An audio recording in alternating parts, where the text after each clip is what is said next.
안녕하세요. 40대 초반에 홀로서기에 성공한 평범한 여성입니다. 팔이 안으로 굽는다는 말 알고 계신가요? 보통 자기 가족을 두둔할 때 쓰는 말인데요. 오늘 그 때문에 패가망신한 시댁에 대한 사연을 여러분에게 들려드릴까 해요. 저는 아주 평범한 회사원이었고 남편도 괜찮은 회사를 다니던 맞벌이 부부였어요. 시댁에는 시부모와 시누이가 있었죠. 시누이는 늦둥이로 남편보다 10살가량 어렸어요. 그래서 시부와 남편은 시누가 해달라는 모든 걸 다 해줬죠. 연애할 때는 저보다 동생을 더 챙기는 듯한 모습에 여러 번 싸우기도 했어요. 그래도 시누를 아끼는 남편과 시부를 보며 좋은 감정을 가지려고 노력했어요. 그런데 사람 마음이 그렇게 되지 않더라고요. 알고 보니 시누가 상당히 영악한 아이였거든요. 저희가 결혼할 때만 해도 고등학생이던 시누는 결혼 3년 차에 대학생이 되었어요. 제가 사는 지역에 있는 대학에 입학했다고 하더라고요. 시댁에서 멀어서 자취 이야기가 나오고 있었어요. 극성스럽게도 남편과 시부는 시누가 혼자 살도록 놔두지를 못했어요. 여보, 동생 우리 집에서 대학 다니면 안 될까? 계속 있는 건 아니고 주말에는 본가에 보낼 거야. 다만 혼자 두려니까 요즘 너무 위험한 것 같아서. 어떻게 생각해? 당신만 허락하면 그렇게 하고 싶은데. 당시에 대학가 근처에 강력 범죄 사건이 많았거든요. 그래서 뚝 잘라 싫다고 말할 순 없었어요. 그리고 어차피 결혼했으니 신우와 좀 더 잘 지내보자는 생각으로 알겠다고 말했죠. 아가씨, 우리 집에서 살더라도 내가 다 케어는 못해줘. 그래도 괜찮으면 오라고 해.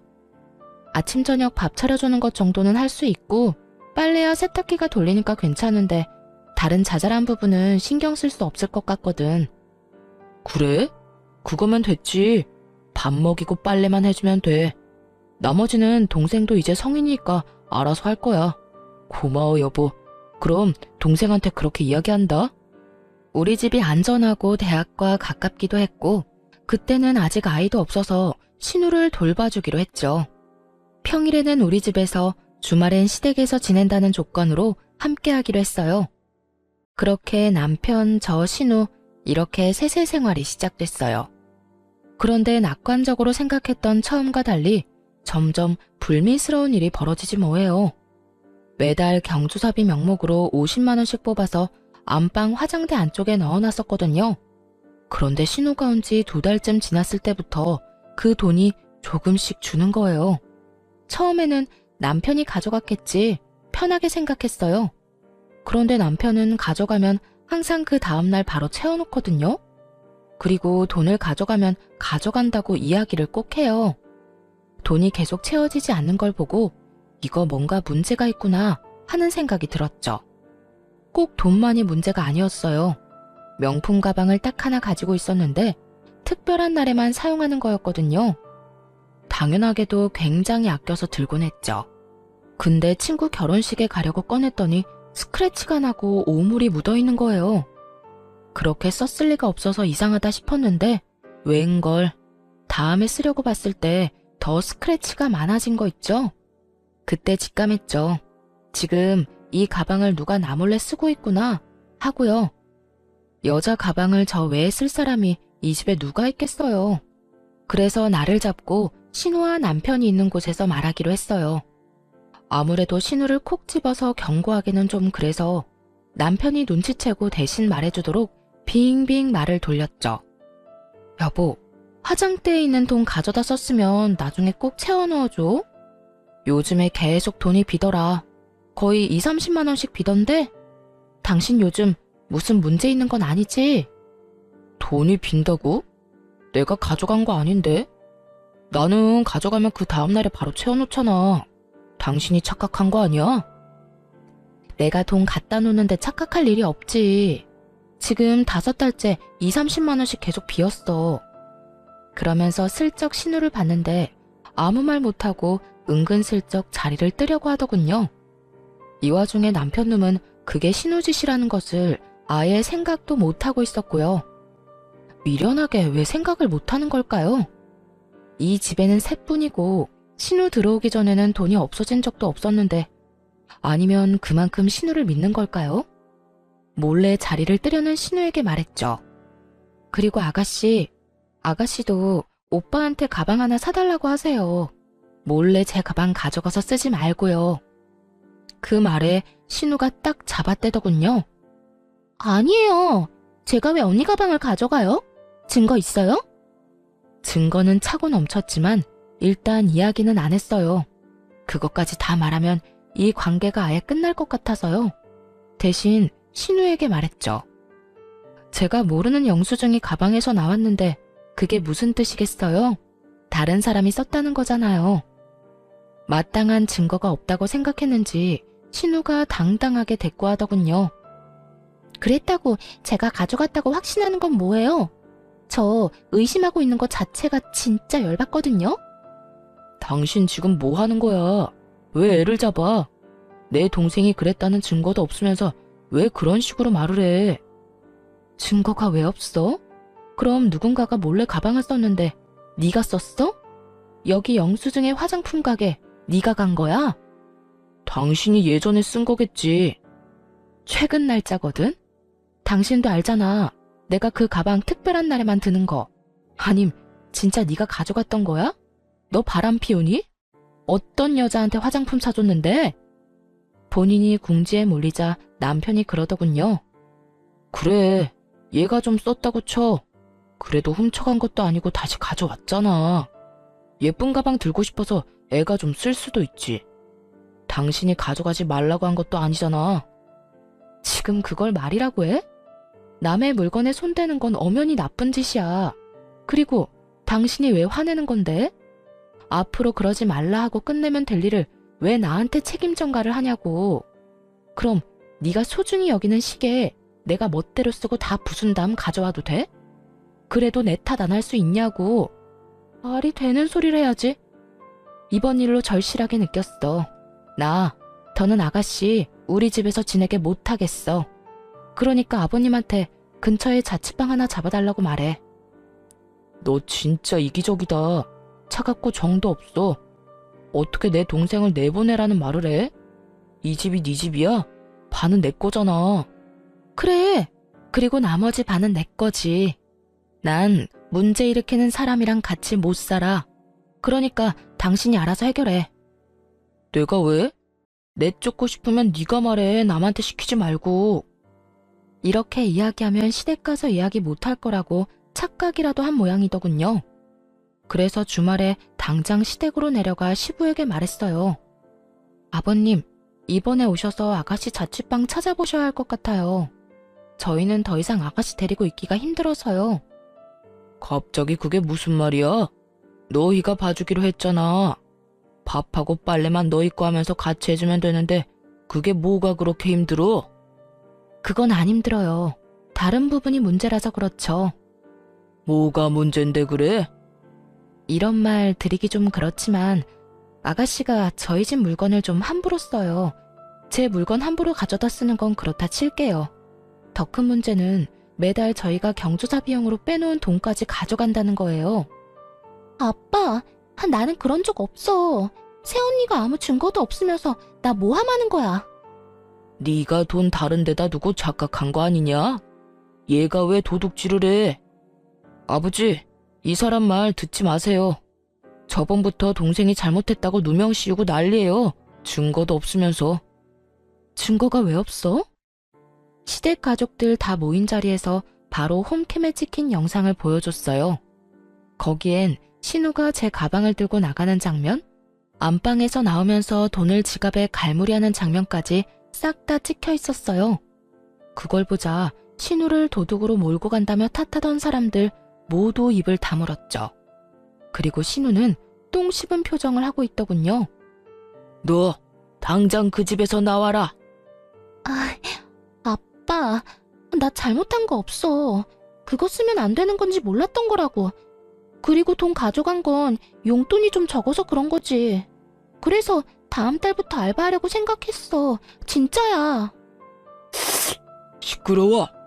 지금 동영상에 네 행동이 다 나왔는데 변명은 무슨 변명이야. 아무 말 하지 말고 오늘 가서 짐 다 챙겨 나와. 시부가 단호하게 신우에게 말했어요. 그렇게 저희 셋은 다시 집으로 향했죠. 그런데 집으로 가는 내내 남편이 구시렁대는 거예요. 당신 진짜 어이없다. 어떻게 애를 상대로 이렇게까지 할 수가 있어? 애가 불쌍하지도 않아? 어떻게 부모님 보는 앞에서 무안을 주고 궁지에 몰아넣을 수가 있냐고. 남편이 편들자 뒤에서 신우가 눈물을 훌쩍훌쩍 짜더군요. 참, 눈물을 흘려야 하는 사람이 누군데. 매달 30만 원씩 돈 비어도 5달을 참아주고 아끼는 가방에 흠집이 나도 눈 감아줬더니 말하는 꼴 보세요. 왜 남편한테 저런 이야기를 듣고 있어야 하는지 정말 이해가 안 갔죠. 당신은 내가 잘못했다고 생각하는 거야? 그래서 내가 셋이서 해결 보려고 했잖아. 그런데 시댁에 이야기하라며? 당신이 그래놓고 왜 화가 났는데? 또 다 내 잘못인 거야? 말해봐. 돈 빈 거 채워넣은 것도 나고 아끼던 가방 하나 잃게 생긴 것도 나야. 이 집에서 제일 잃은 게 많은 사람은 난데 왜 화를 내면 안 돼? 그리고 잘못을 했으면 잘못했다고 인정을 해야지. 그럼 깔끔하게 끝날 일이잖아. 그걸 못해서 가족들 앞에서 창피를 당한 게 어디 내 탓인가? 당신이며 시부모님이며 애를 오냐오냐 키우니 이러지. 애가 무슨 짓을 해도 혼 안 날 거라 믿고 저렇게 나쁜 짓을 하잖아. 잘못된 걸 알려주지 않고 두둔만 하는 당신이랑 아버님이 제일 잘못됐다고 봐. 분명히 나중에 문제될 거 뻔한데 당신 가족들만 모르잖아. 당신이 그렇게 잘났어? 남 잘못한 거 콕콕 집어주면서 무안하게 만드는 건 잘하는 일이야? 동생한테 잘 이야기해서 해결할 수도 있는 일을 왜 이렇게 크게 버리는 거야? 그리고 돈은 이제 현금으로 놔두지 마. 돈이 보이니까 애한테 가져가고 싶은 마음이 생기는 거잖아. 넌 불안한 마음도 안 들어? 네 동생한테 그 정도 자제력도 없다는 거야. 눈에 보이는 돈 갖고 싶다고 가져가면 직장에서는 어떨 것 같아? 잘 좀 생각해라. 진짜로 네가 네 동생 앞날 생각하면 따끔하게 야단쳐야 하는 거야.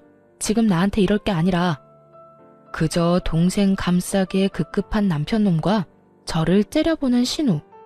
답도 없는 두 명 때문에 한숨만 푹푹 쉬어댔어요. 돈 욕심도 많은데 반성은 전혀 하지 않는 신우의 미래가 뻔히 보였으니까요. 가족들이 저 모양이니 고칠 수 있는 기회도 없을 테고요. 신우와 가깝게 지내야겠다는 생각은 버리기로 했어요. 마침 그 생각에 신우가 확신을 주더군요. 집에서 짐을 챙겨 나간 뒤부터 장문의 문자를 보내기 시작했거든요. 언니가 무슨 자격으로 나를 내쫓아요? 거기는 우리 오빠 집이에요. 나는 함정에 당한 거라고요. 왜 카메라를 달아놓고 이야기 안 했어요? 나 골탕 먹이려고 그런 거죠? 그게 있다고 들었으면 그런 식으로 돈 빌려가려고는 안 했을 거예요. 이런 식의 어이없는 말들이었죠. 당연히 그 뒤에는 제 욕도 덧붙여져 있었고요.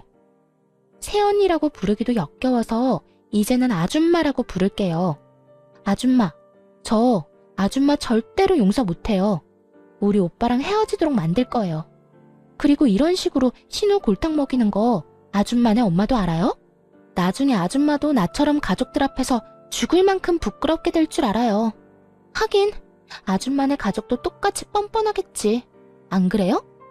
오빠는 왜 이런 사람이랑 결혼했는지 몰라? 2번 다시 내 앞에 얼굴 보이지 마세요.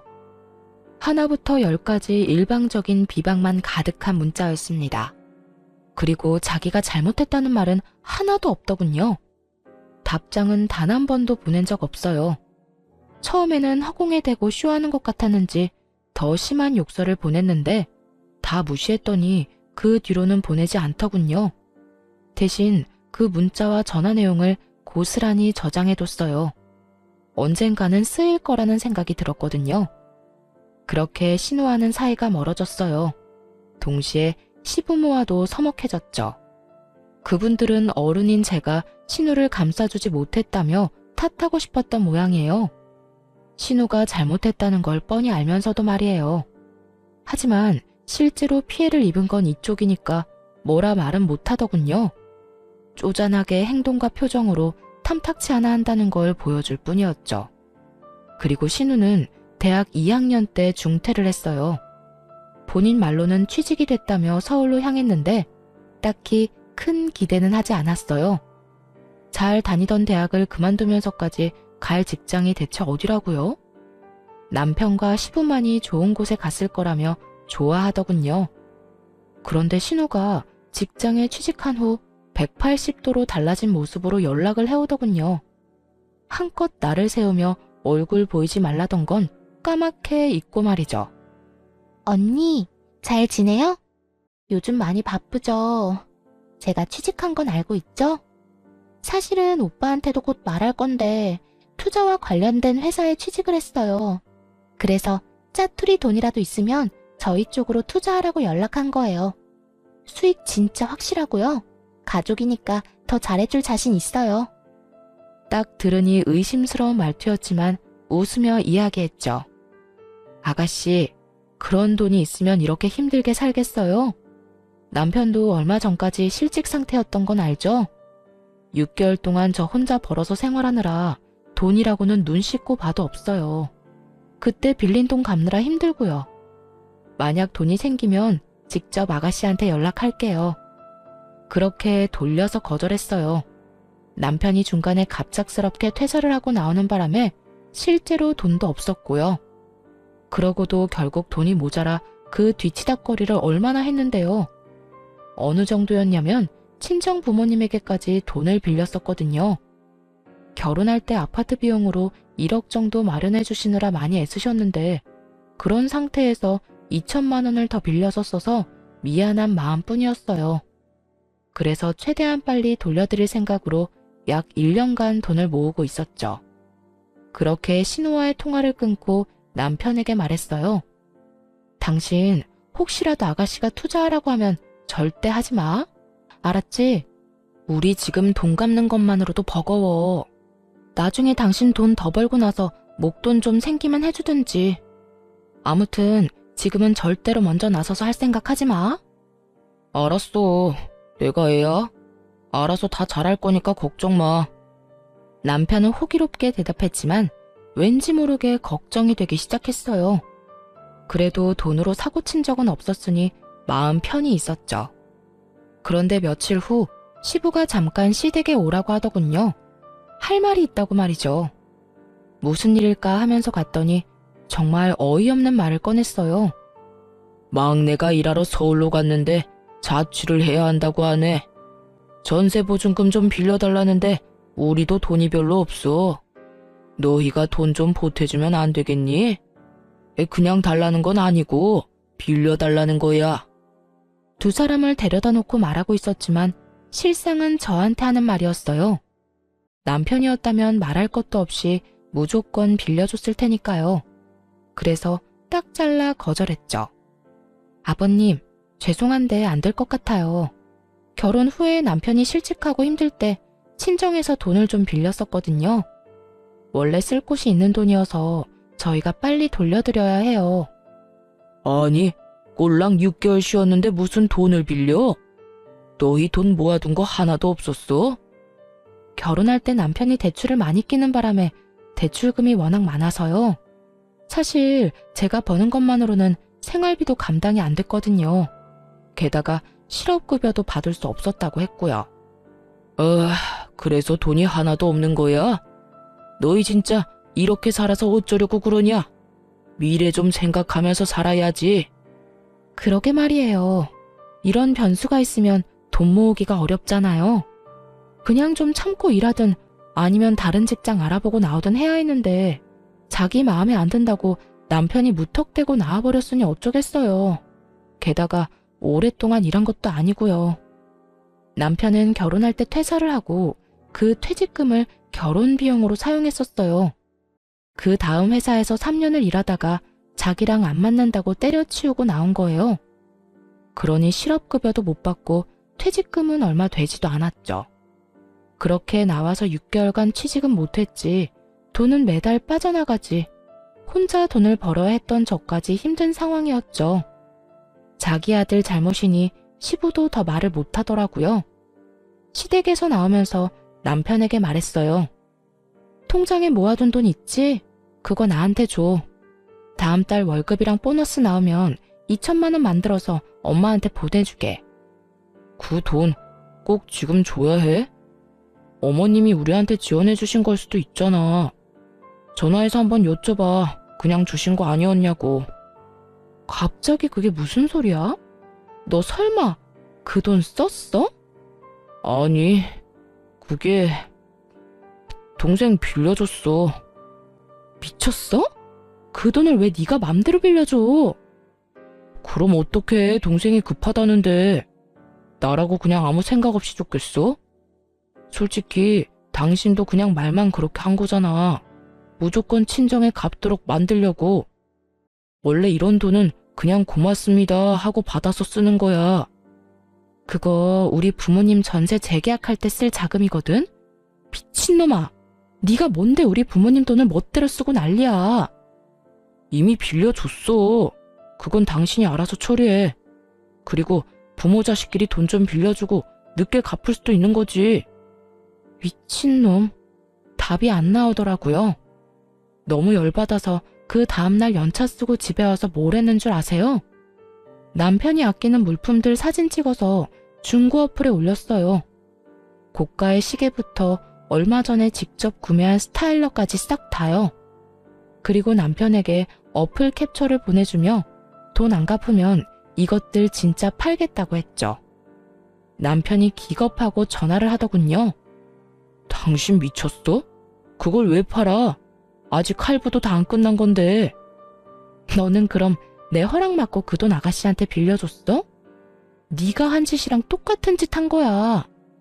당장 돈 가져와. 안 그러면 지금 여기 세워져 있는 당신 차도 팔아버릴 테니까. 아니, 동생한테 돈 좀 빌려줄 수도 있지. 다른 데 쓰는 거 아니고 전세 보증금이라잖아. 사람이 왜 이렇게 못났어? 그럼 당신은 우리 엄마 아빠 책임질 거야? 전세 재계약 못해서 길거리에 나앉으면 책임질 거냐고. 이쪽도 생계가 걸린 문제야. 아가씨 도와줄 돈 없으면 대출을 받든가 하지. 왜 친정돈을 건드리는 건데? 내가 책임지면 되잖아. 거짓말인 거 다 알아. 전세 계약금을 누가 2천만 원이나 올려받아? 장인 장모가 그 집에서 얼마나 사셨는데 말이 되는 소리를 해야지. 네가 친정에 돈 갚아주고 싶어서 그러는 거지? 네가 책임진다고? 그래, 그렇게 되면 책임진다고. 그러니까 내 물건들 팔 생각 절대 하지 마. 어쨌든 돈은 절대 못 돌려준다 이 말이지? 대신에 책임진다고. 뻔뻔한 남편의 말에 너무 열받았어요. 책임지겠다? 말은 누가 못해요. 그래서 친정 부모님한테 우리 집으로 들어오시라고 했어요. 전세 재계약 기간이 2달 정도 남긴 했는데 그 전에 돈을 돌려받아야 하잖아요. 부모님이 집으로 오시니 남편놈 얼굴이 가관이더군요. 당장 들어오실 줄은 생각도 못했던 것 같더라고요. 책임진다며. 앞으로 2달 안에 돈 안 주면 이렇게 계속 살 거야. 얼굴 좀 보고 익숙해지라고 부모님 불렀어. 아이고, 이서방. 잘 부탁하네. 빌려간 돈만 돌려주면 우린 다시 돌아갈 거니까 너무 걱정은 말고. 자네가 어련히 다 알아서 잘하게 했지. 그렇지 않은가? 친정아버지 말에 남편놈이 열받아서 저를 끌고 밖으로 나가더군요. 당신 미쳤어? 장모님이랑 장인어른을 여기 데려오면 어떡해? 책임진다며. 돈 안 갚는 대신에 책임진 데서 모셨어. 당신 말대로 했는데 뭐가 문제야? 아, 당신 진짜 너무한다. 동생한테 빌려준 게 그렇게 고가웠어? 이해해줄 때도 됐잖아. 난 이해 못하겠으니까 혼자서나 이해하시고요. 돈이나 다시 달라고 해. 허락도 없이 남의 돈으로 선심 쓴 주제에. 돈 넘지 마. 너 이 돈 받아가면 우리 이혼이야. 아무리 그래도 이건 좀 아니지. 나도 여태 많이 참았어. 네가 내 욕하고 우리 집 무시한 거 모를 줄 알았어? 이미 동생한테 이야기 다 들었거든. 그나마 당신이 우리의 엄마라서 여태 참았던 것뿐이야. 맹세코 신우에게 그런 이야기를 한 적 없어요. 솔직히 하고 싶은 말은 너무도 많았지만 참은 거죠. 남편 욕이 제 얼굴에 침 뱉는 것밖에 안 된다는 걸 아니까요. 그래서 친구나 가족한테 말도 못하고 끙끙 앓을 수밖에 없었어요. 게다가 사이가 나빠서 연락도 안 했던 신우한테 그런 이야기를 했다? 신우 연락은 무시하면 무시했지 누가 붙잡고 미주알 고주알 이야기한대요? 그러고 싶은 마음조차 없었는데 이런 말을 들었다 하니 참 웃긴 일이었죠. 신우가 없는 말 만들어가며 이간질 시킨 게 분명해 보였어요. 한창 욕이 가득한 문자 보내던 때 이혼시키겠다고 으름장을 놓았었잖아요. 그런데 그게 오해라고 남편 놈을 설득시키고 싶은 마음이 없어졌어요. 오히려 제 쪽에서 이혼 이야기를 꺼내고 싶었거든요. 이렇게 살다간 진짜 화병으로 죽는 게 아닐까 하는 생각이 들었으니까요. 그래? 그럼 증거 가져와. 나도 증거 모아서 이혼 소송할 테니까 어디까지 가나 한번 해보자고. 그러자 남편이 입술을 깨물며 눈을 질끈 감더군요. 자기는 진심이 아니고 홧김에 그냥 한 말이었다는 양 말이죠. 진짜 이혼하겠다고? 미쳤어? 와, 이젠 부정도 안 한다 이거지? 알았어. 소송하자면 누가 무서워할 줄 알고? 그렇게 치열한 이혼 소송에 들어갔어요. 정말 피말리고 힘든 시간들이었어요. 최대한 많은 권리를 가져오려고 얼마나 노력을 했는지. 집 살 때 낸 돈, 친정에서 빌린 돈, 위자료, 양육권의 친권까지 하나도 놓치지 않고 챙기느라 정말 힘들었어요. 그나마 다행이었던 건 그걸 다 챙길 수 있었다는 거였죠.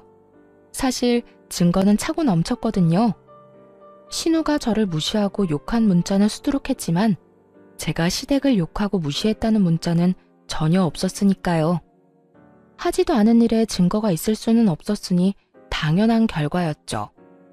그렇게 남편과는 깨끗하게 이혼했어요.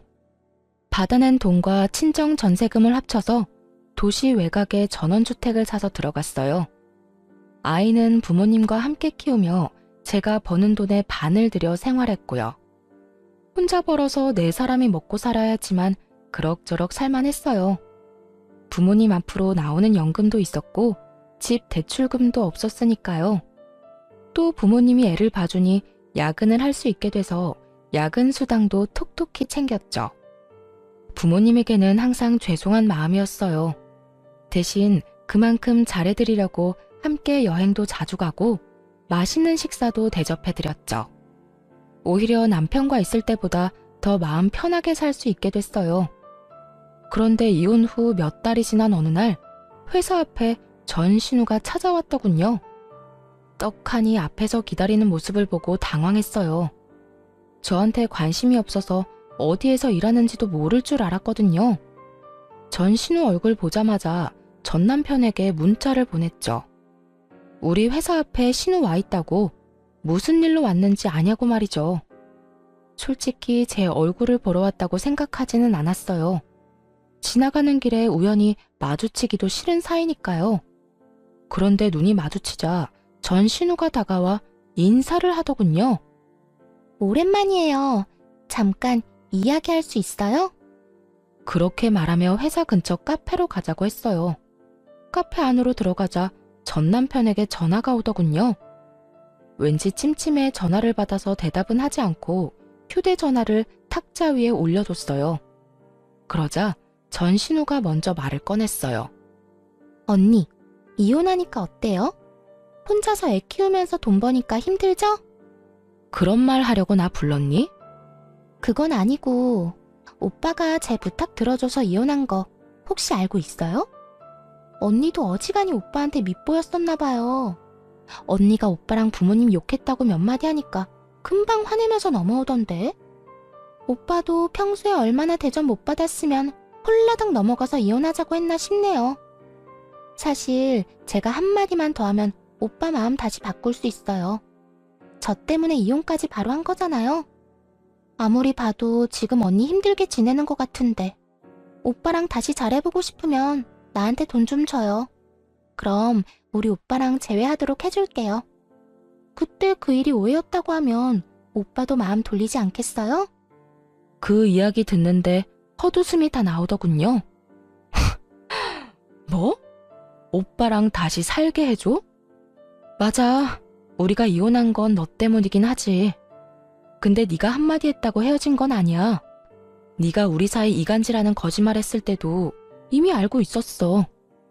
오해라고 말할 수 있었는데 안 했다고. 이혼은 내가 더 하고 싶었거든. 그리고 내 안에 네 오빠에 대한 마음 같은 건 이제 하나도 없거든? 진짜 새끼 손톱만큼도 남은 게 없어. 나한테 와서 이렇게까지 말할 정도면 너도 어지간히 돈이 급하긴 했구나.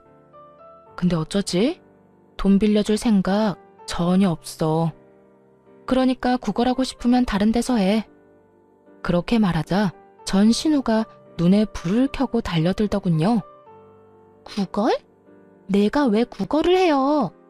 나는 단지 언니랑 오빠를 다시 이어주고 수고비로 좀 받으려고 한 것뿐인데?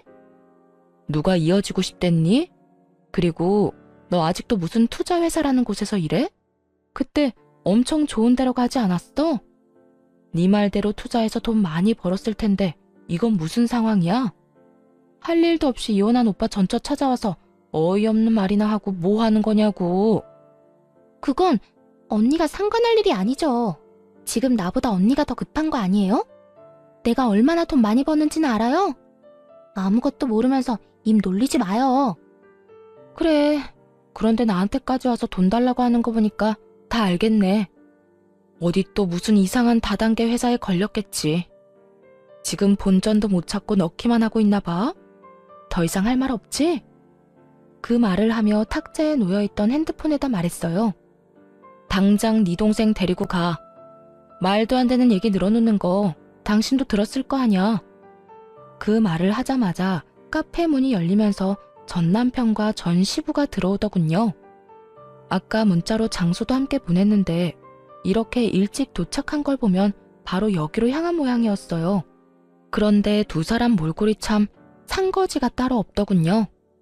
전 시부와 전 남편을 보더니 전 신우가 황급히 일어나 도망치려고 했어요. 그러자 전 시부가 달려가 전 신우를 붙잡았어요.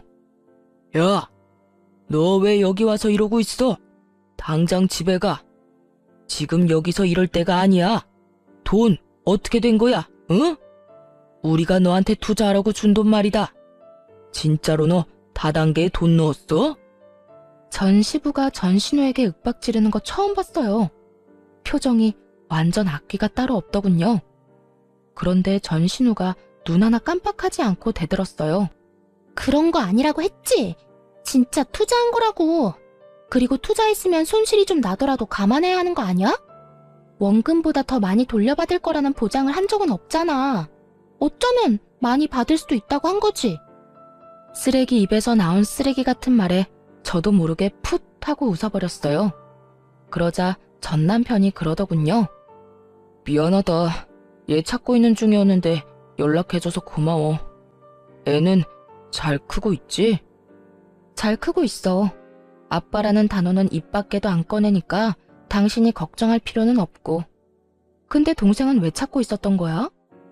전 남편은 난감한 듯 한숨을 푹 쉬며 말하더군요. 그게 돈을 좀 많이 빌려줬는데 그 뒤로 잠수를 탔거든. 그 바람에 아버지가 많이 고생하셨어. 그래서 당신 연락 받자마자 아버지랑 같이 온 거야. 그런데 나 궁금한 게 하나 있는데 당신 동생이 나랑 당신 사이 이간질한 거 알고 있었다며. 그런데도 왜 나랑 이혼한 거야? 그걸 몰라서 물어? 동생 자취해야 한다고 우리 집에 줘야 할 돈을 멋대로 동생한테 줘버렸잖아. 당신이 나 몰래 돈 빼돌려서 쓸 사람이 아닌데 말이야. 당신 가족 모두 당신 동생한테 간이며 쓸개며 다 빼줄 것처럼 구는데 딱 봐도 조만간 집 망하겠구나 싶었지. 게다가 신우가 우리 집에서 벌인 일도 있었고. 나는 신우를 못 믿었고 당신은 신우를 너무 믿었던 거야. 그 거리를 도저히 메울 수가 없겠더라고. 게다가 신우가 돈 좀 빌려달라고 투자하라고 말할 때부터 불안했어. 사이가 안 좋은 나한테도 그러니까 욕심이 많구나 하는 생각도 들었고. 당신이 그게 오해였다고 한마디라도 말했으면 난 이혼 안 했을 거야. 전 남편이 한껏 억울한 듯 소리를 지르며 말하더군요. 그의 힘껏 고개를 저으며 말해줬죠. 아니, 넌 분명히 내 말 못 믿고 동생 말 믿었을걸? 먼저 마음을 닫은 쪽은 너야. 그래서 나도 이혼 이야기 나왔을 때 굳이 오해를 정정 안 한 거고. 네가 나를 못 믿는데 왜 내가 그런 이야기를 해줘야 해? 그럴 필요 못 느꼈어. 그걸로 답이 됐어? 돈을 얼마나 뜯겼는지는 모르겠지만 왜 내 탓을 하는지 모르겠어. 그리고 처음에 이야기했지. 당신 동생이 뭐라고 하든 투자 같은 거 하지 말라고 신신당부를 했잖아. 그때 뭘 했어? 알아서 한다고 그랬어, 안 그랬어? 그래서 이 꼴이 난 거야? 대체 얼마나 뜯어갔길래 두 남자가 여자애 하나 붙잡으려고 뛰어왔을까 싶네. 그래, 내 탓이지. 당신 말 믿고 동생 멀리 했으면 이런 일 없었을 텐데. 나 사실 당신이랑 이혼하고 나서 집 판 돈 동생한테 다 투자했어. 아버지도 있는 돈 없는 돈 다 끌어서 투자하고. 처음에는 이자람에 얼마씩 주더니 3달 뒤에 연락 뚝 끊고 사라지잖아. 우리가 얼마나 놀랐는지 알아? 나중에 알았어. 동생이 다단계에 빠져서 거기 돈 다 집어넣고 있던 거. 게다가 한두 명이 당한 것도 아니야. 동생 지인들도 다 넣었는지 매일같이 우리 집 앞에 와서 난리야. 돈 내놓으라고. 뭐 돈이 있어야 주지. 우리도 동생한테 다 뜯겼는데. 들어보니 참 딱한 사정이긴 하더라고요. 전신우는 아직도 그게 다단계가 아니라고 오히려 통장에 더 넣어야 한다며 돈을 모으고 있는 상황이라고 하더군요. 통장이 있다는 것도 그 다단계 회사의 주장일 뿐이래요. 수익도 마찬가지로 거기서 주장하는 것일 뿐이랍니다. 어차피 출금이 불가능한 돈이라서 자기 손에는 한 푼도 안 남는다는데 그걸 알고도 모른 척하는 건지 진짜 모르는 건지 모르겠어요. 집을 풍비박산 내놓고도 정신을 못 차린 것 같았죠. 그렇게 전 시부와 전 남편은 돈만 넣고 있다가 전 신우가 사라지니 깜짝 놀랐겠죠. 혹시라도 돈 떼먹고 도망갈까봐 급히 신우를 찾아다녔던 거라고 하더군요. 뭐 세간살이 팔아서 다단계에 돈 집어넣었다고 하면 이미 볼장 다 본 거죠. 전 남편이 그러더군요. 당신은 다 알면서 혼자만 빠져나간 거였어. 한마디라도 해줬으면. 해줬더라도 그게 네 귀에 들어갔겠어? 내 욕만 한 바가지 했겠지. 내가 그랬지? 동생이 나쁜 길로 가는 것 같으면 따끔하게 혼내야 한다고. 그래야 그런 짓 2번 다시는 못한다고. 그런데 오냐오냐만 하고 있으니 이 난리가 나지. 가족, 지인들 돈 빌려서 다단계에 투자하는 게 나쁜 건지 좋은 건지도 모르고. 너랑 네 부모님이 애를 이렇게 만든 거니 남 탓하지 마. 어차피 그때 넌 절대 내 말 안 들었을 거야. 나도 그걸 아니까 이혼한 거고. 결혼도 이혼도 타이밍이야. 지금 와서 후회해봤자 아무짝에도 쓸모없거든? 참 웃기지도 않더라고요. 왜 남 탓을 하는지? 본인이 눈, 귀 다 막아놓고 이제 와서 왜 너만 빠져나갔냐? 라고 하냔 말이에요. 저도 편하게 빠져나간 건 아니잖아요. 실컷 시댁에서 욕먹고 가진 거라도 지키려고 악착같이 애쓰면서 벗어났는데 엄청 편하게 살다가 이기적으로 혼자서만 빠져나간 것처럼 말하다뇨.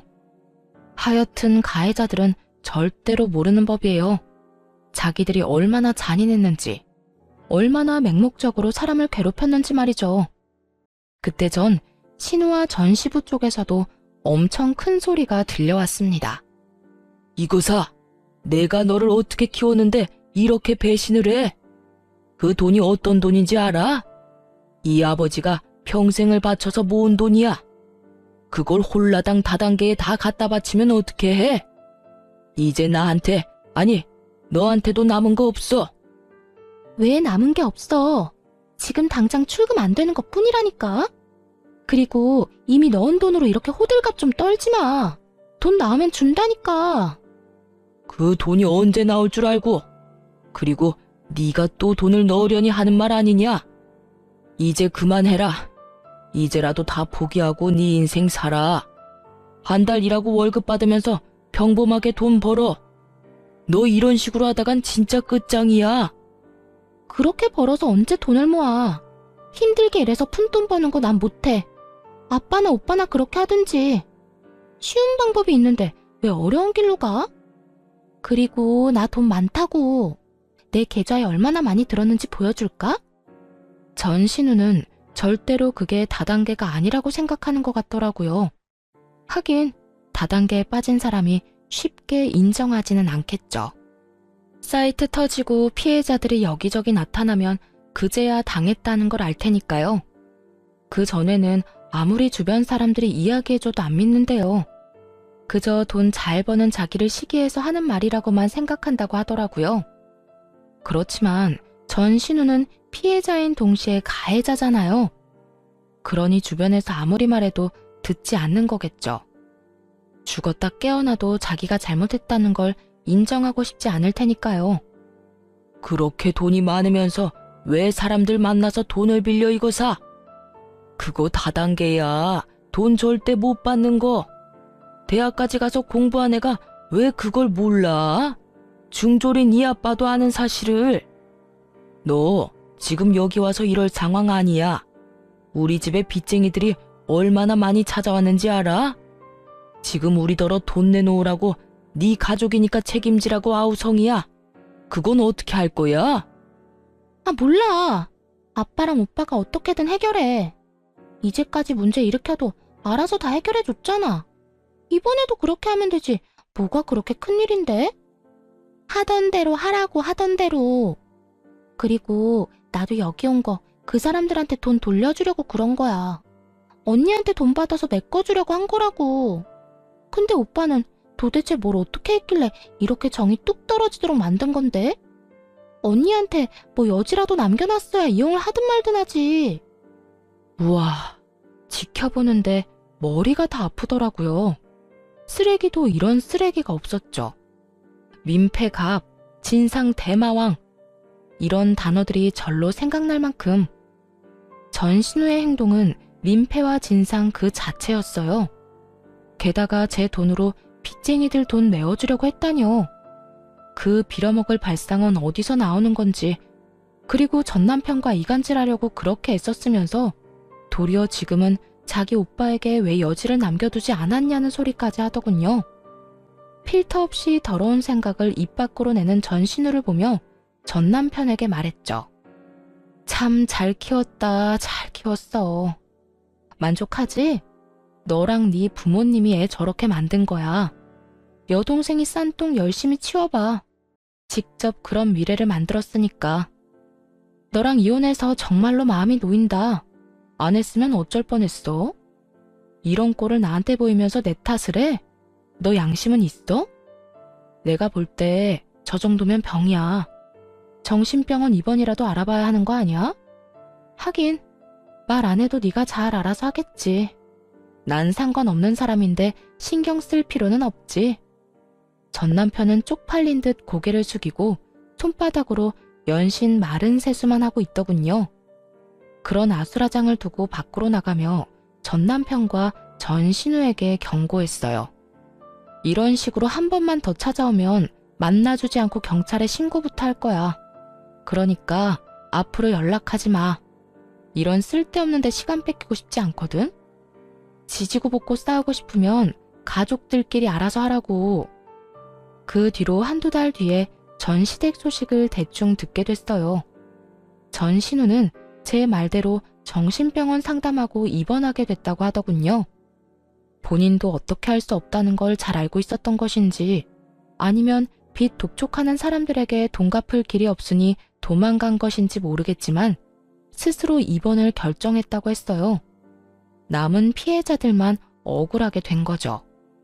그리고 전 남편과 전 시부는 월세 들어 살면서 힘들게 빚 갚고 있다고 들었어요. 전 신우에게 있는 돈 없는 돈 다 퍼준 결과죠.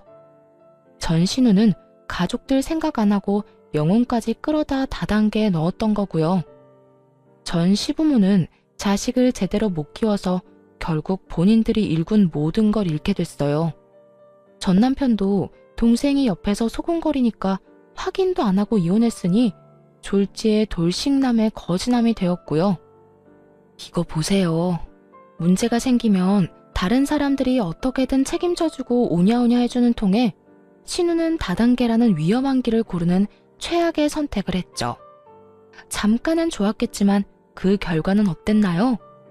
결국에는 빚만 잔뜩 지고 사람들에게 쫓기기나 하는 인생이 되었잖아요. 내 가족이 소중한 건 너무나 당연하지만 그럴수록 지켜야 할 성과 예의를 잘 가르치는 게 중요하다고 생각해요. 이렇게 팔이 안으로 굽다가 결국은 패가망신하게 된 사람들도 있잖아요. 옆에서 아무리 말려도 듣지 않는다면 혼자서라도 빠져나오세요. 그게 제일 현명한 방법일 테니까요. 만약 여전히 결혼 생활을 유지하고 있었다면 저런 꼴을 직접 당했겠죠? 상상만으로도 눈앞이 캄캄할 정도예요. 그래서 요즘 아이에게 스스로의 행동에 대해 책임지는 법을 가르쳐주고 있어요.